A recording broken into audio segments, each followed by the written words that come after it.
This week on Shift Points, we mount amplifiers, we mount a subwoofer, and we mount rear speakers. The Galaxie is getting major upgrades from Retro Manufacturing this week. Thank you guys so much for joining. Parking outside, and there was a ton of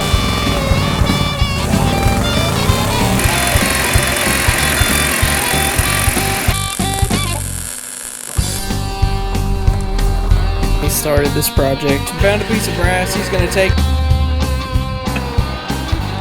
Alright everyone, welcome back everybody. We're here in part 2 of our Retro Sound, Retro Manufacturing radio sound system installation. Whew, that was a mouthful, wasn't it? So we're back into the installation. Last week, if you guys watched, you saw us put in our Retro Sound Redondo radio into the dash and our new dual coil speaker into 6x9 speaker into the dash as well. That dropped right in place where the original speaker dropped in on my 64 Galaxie.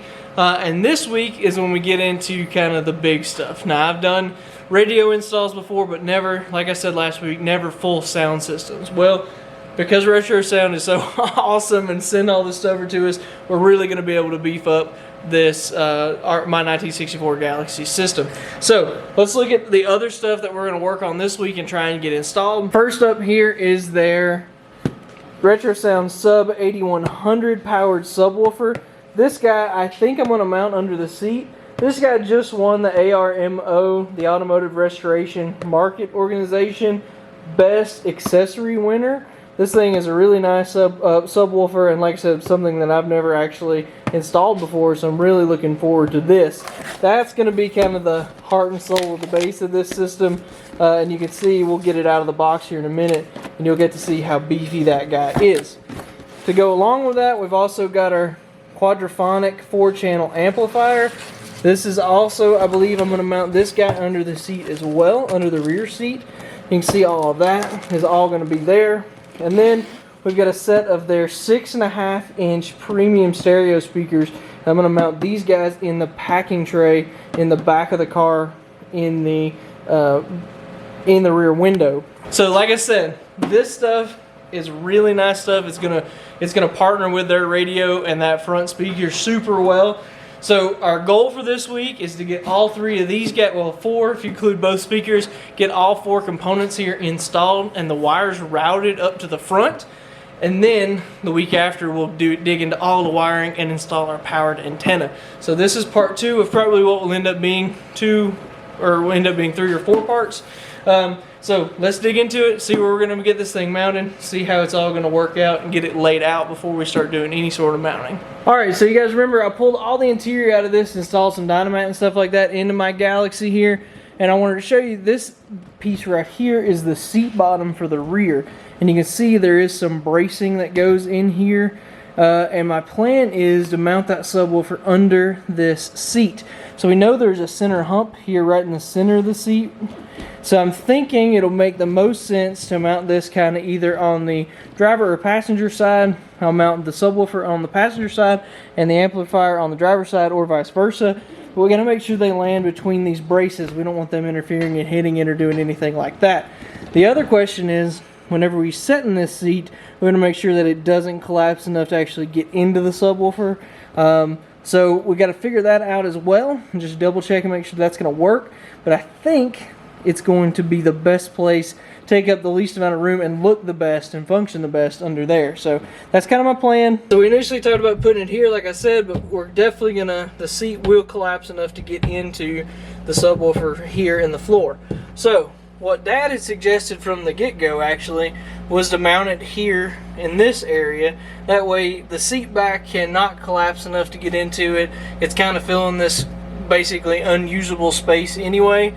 So what we're gonna do, if we pull this guy out, right here, there's a ridge here, a ledge here that we can screw straight into into the subwoofer, straight into this guy. And then what we'll do is, if that's there, we'll make some spacers that go here on the back side of this seat brace, and then that way we'll have the spacers here. We can run some bolts through this brace, through the spacers, and then into that foot there on the back side of the subwoofer, and this thing will be completely locked in place. It's going to be really good because the wires are going to come out this side.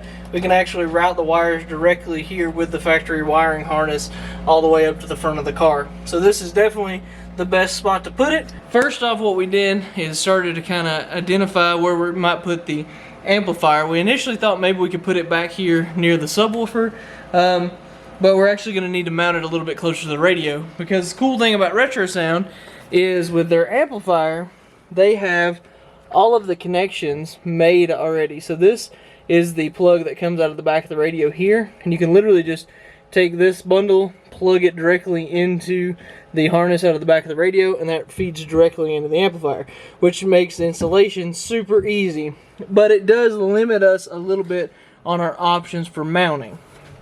So basically we have to mount somewhere in the firewall area for us, at least with this setup, with this bundle of wires. What I think we're going to end up doing is mounting it somewhere about here. We want to make sure we've got plenty of distance around it so it stays cool. Nothing like that's going to happen, because if this thing starts to get hot, it could reduce the power that it's putting out. So I mean, that's literally going right against what its purpose is. So, but we're going to mount that somewhere in here, and basically it'll get mounted on top of the carpet. We'll use some standoffs just to get it up off the carpet, but that's going to be after the carpet goes in. So we're going to have to wait a little while on the channel, on the 4-channel amplifier here. So we figured that out, got that put on hold. We still have to make our standoffs to put our subwoofer in and mount it back here in the back. So we're going to wait on that. But what I'm going to go ahead and do is we're going to mount our speakers in our packing shelf. Now there's some bracing under here. You can see that right there, the off-color stuff here. There's kind of a structure under that packing shelf. And so we want to mark that and then go ahead and figure out exactly where that's going to, go, where the speakers are going to go. So I'm going to go ahead and get this packing shelf pulled out, figure out what's under it, and then mark that so that we can go ahead and figure out where we're going to mount the speakers at. Alright, got all this cleaned out back here in the packing tray. All that junk that was in there is out. Got the packing shelf out. I'm going to lay this back in, and like I told you guys earlier, I'm going to lay this in here, and I'm going to mark this structure here so that we can mount those speakers. I want to mount them as far back into that back corner as I can without any sort of interference. So I can come in here like this, lay the shelf back in there, get under it from the back side with a Sharpie and mark that so we don't see anything on the upper part of this, even though this is by no means a pristine packing shelf. And then we can go ahead and get everything set up so that we can put the rear speakers in here, and then that'll get those mounted up pretty quickly. And we'll just have to cut one hole in this packing tray to do it with. Alright, so I went ahead and marked, this is the structure I marked on the bottom. This is the outer ring and the inner ring. So if you look at how these speakers are mounted, this guy, I want to give that the full material there to hold that in so it doesn't, so it's supported as much as it can be. I've got this as far back into the structure as I can get it, so that again, so it's supported and all of that. So we went ahead and marked center on both of these. I've got a big hole saw here. This guy, it's a 6-inch hole saw. It's exactly what we need to drill out that small hole in the center of that ring. So Dad's got this thing set up here. We're going to go ahead and get a drill. We've got the center marked. We'll make sure we got this good, and then we can go ahead and get this cut out. To me like it needs to go to your left, just right there. It's pretty close right there.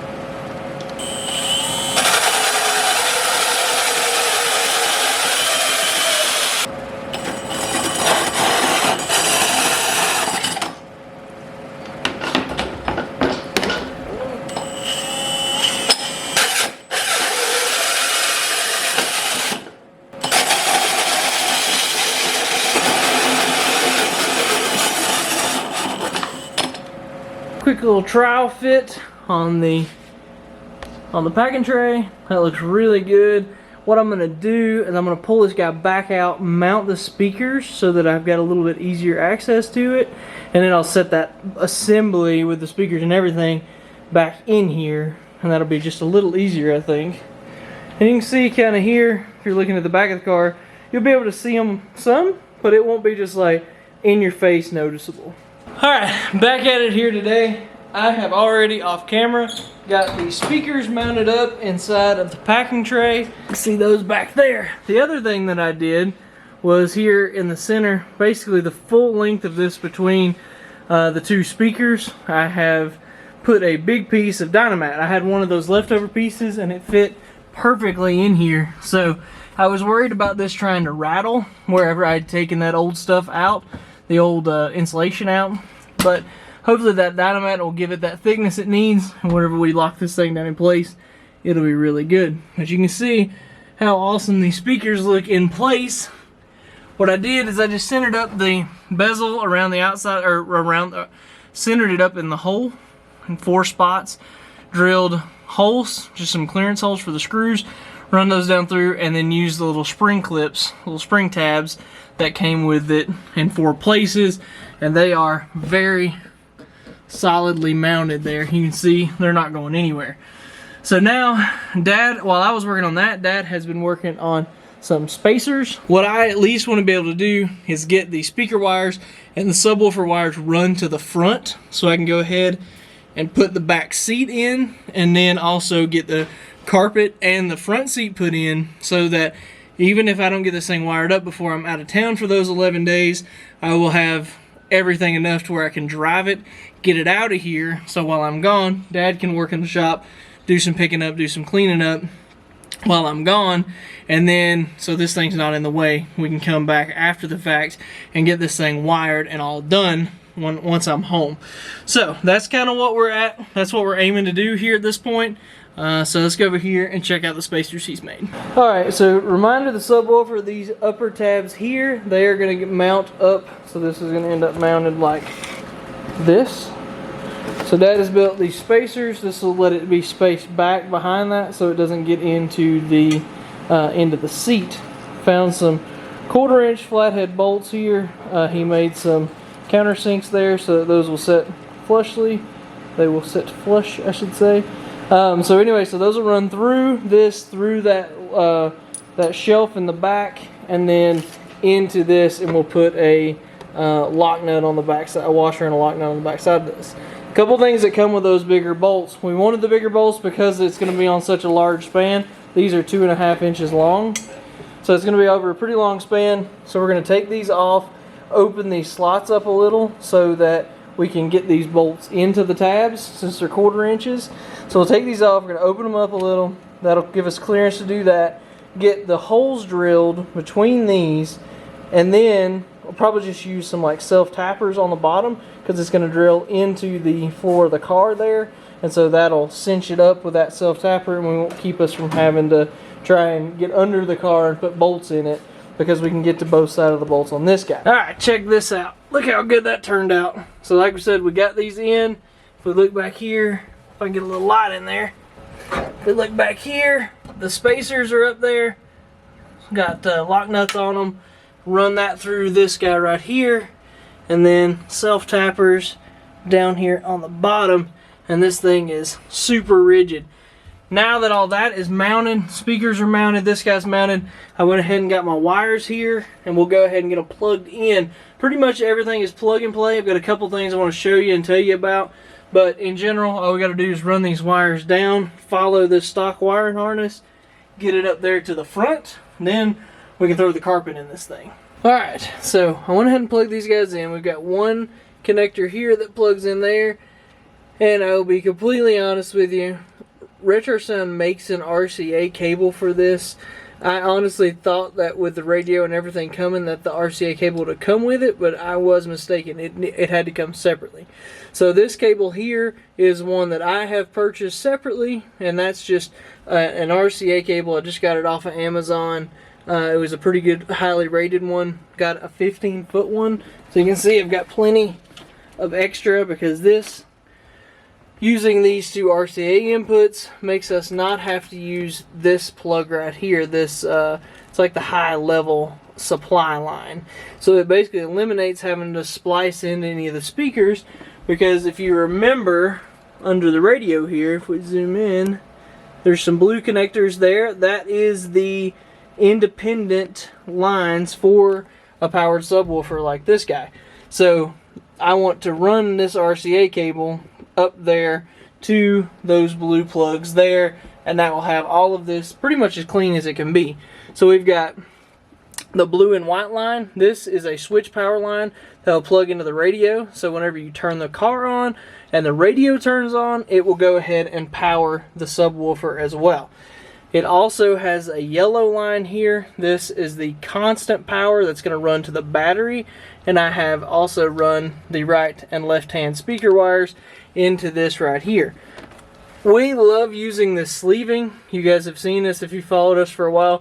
We use this pretty much any time that we're wiring something. I really like this split sleeve. It's really clean. It makes routing your wires a lot easier. So this is 1/2 inch stuff because I've got to run this whole bundle of cables all into it, and then we'll run it following the stock wiring up to the front up here to the radio. I have only a short piece of this, so this will only get us part way there. I'm going to get some more on order. Hopefully it'll be here tomorrow or the next day, and then we can finish this run up to the front with the sleeving. Anyway, so I just wanted to kind of explain what I was going to do here and why this connector was not going to be used. And so I will probably just bundle it up and tape it up so it's just out of the way. But I don't want to cut it or do anything like that, just in case we ever needed to use it for something. If you're wondering about the ground, this does have a ground wire here. It comes already terminated with this ring connector on it. What I'm going to do, so this is not long enough to run all the way to the front, and I really just don't want to have to extend it. I'm not a big fan of using a body ground. I like to use a really solid ground to the chassis, and Dad had a really good idea. I'm going to shorten these wires and put this under a 1/4 inch bolt that's a little long, and what I'll do is run, for now we'll grind this off and get a good sheet metal ground. But then that bolt will make it long enough to where we can get under the car and run a decent sized ground cable from this bolt straight to the chassis itself. And that will make sure we've got a very, very good chassis ground. And so that should take care of that, no problem. But at least for now, we can use these into a sheet metal ground and we'll be okay to at least get started. If you do have to use this high line right here, this supply line, it does come with the other end of the plug already here, and then you can go and terminate it. But since we're not using that, I'm not going to worry about it or even talk about it, and we'll throw it off to the side. So the next thing I'm going to do is get this stuff into some sleeving and kind of get that started. When I'm using this sleeving, I love these are like cat tools. It's like a cat 15. Like CAT Cat 15. I got a pack of those on Amazon whenever we were wiring the red truck, and I use these things all the time. Basically, you can bundle all the wires that you are going to run into that sleeve into this tool, open the end of the sleeve, and slide it up over the finger here, and then it's literally as simple as this right here. And you run your wires all together. Make sure you keep them straight.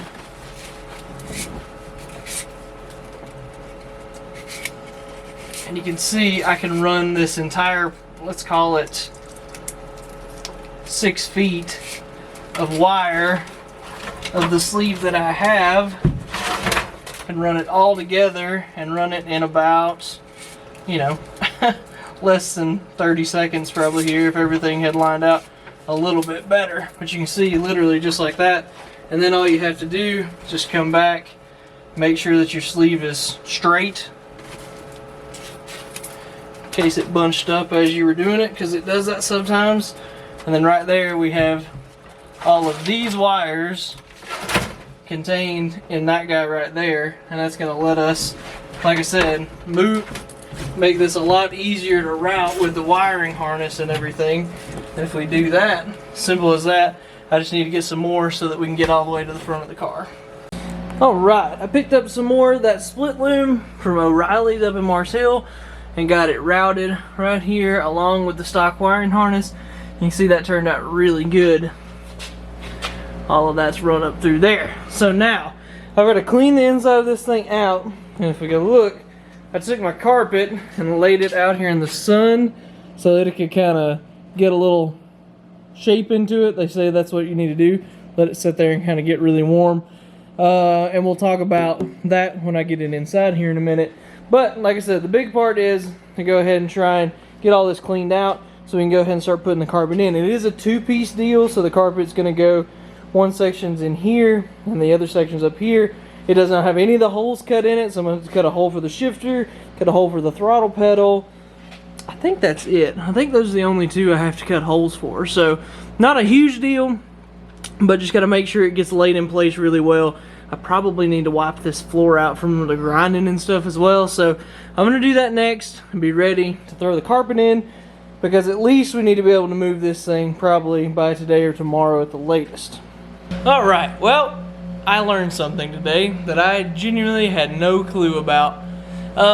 Went to put the carpet, you guys saw me lay it out in the sun, went to put the carpet in the car, and the back section just did not fit at all, which I thought was strange. I thought it should, with the molding and the way that that thing was kind of had some structure to it, I thought it really should just like fall in place.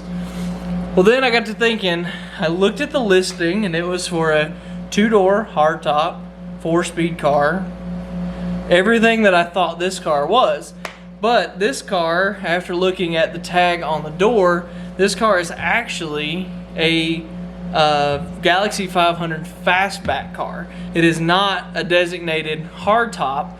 So looking at the listings, Ford made 2- and 4-door hardtops.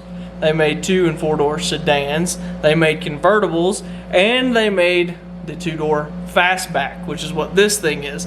And if you looked at Stock Interior's website, it was the very last listing. So I ordered carpet for a 2-door hardtop. Apparently, that makes a difference in the floor and how it's made, which is just, me and Dad have been trying to kind of figure that out. And if you know kind of what makes the hardtop versus the fastback, there, I mean, of course, it must have some more slope to the back glass that we were not aware of. So things like that. So if you know that, please put it in the comments and tell us, because I genuinely do not know. So yeah, so this thing's a Galaxie 500 fastback.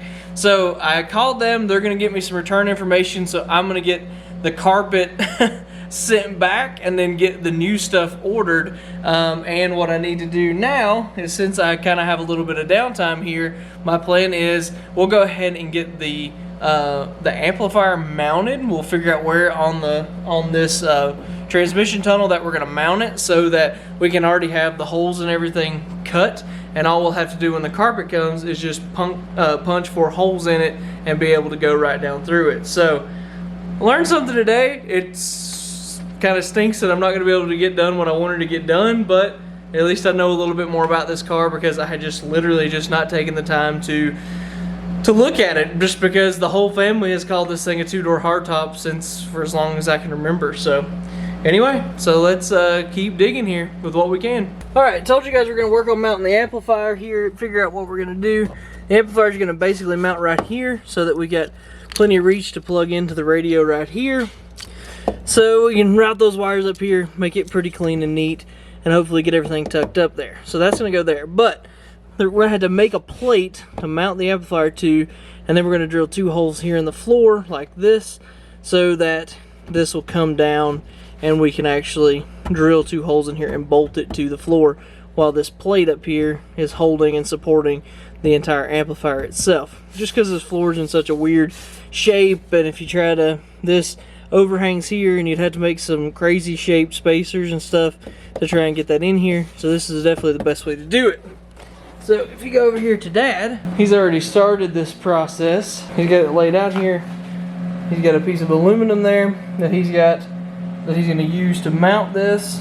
He's already got it laid out. And what we'll do is we'll cut this out at this line here, and then we'll break it here, get a bend on it like that, and then we'll drill us 2, I guess, clearance holes for 1/4-20s probably, and then we can use that to actually bolt it to the floor. So that's the plan. We'll go ahead and start cutting this stuff out, and then kind of shape this how we need it to so it'll fit in there easily.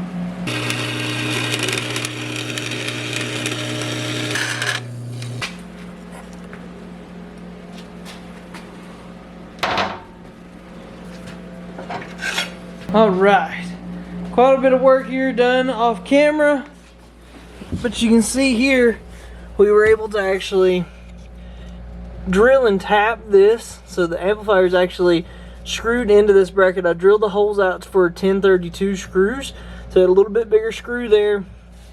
Then we drilled 2 holes in our plate and 2 holes through the floor with some sheet metal screws, and we screwed that into the floor directly, and you can see this thing is super rigidly mounted. With that bend and with that break in the aluminum here, this made this extremely rigid. So that's got this mounted up really nicely. You can see these wires can route up somewhere in this direction. We'll have to pull them back, just make sure they don't interfere with the throttle pedal at all. And then we have all of our power leads and everything run out this direction, and I think we can route them through the grommet in the firewall that I put in whenever I installed the electric fans.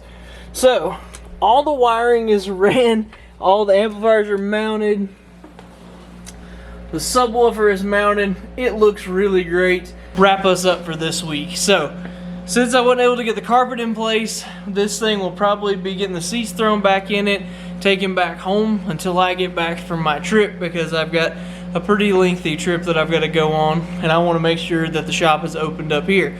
So probably going to wrap us up for this week. I really appreciate you guys so much for watching, liking and subscribing, doing all the things that you're supposed to do. I know you guys hear it all the time from every channel you're on, but it's really important for us to continue to grow every day if possible. So make sure you follow us on Instagram, Facebook. That's important as well. That's what got us into this deal here, was having those followers on Instagram and Facebook, and we are loving these products from Retro Manufacturing. Massive thank you to them for giving such good stuff that's letting us really upgrade this car and make it really, really nice. So that's it for this week. We'll see you guys next time. Thank you so much.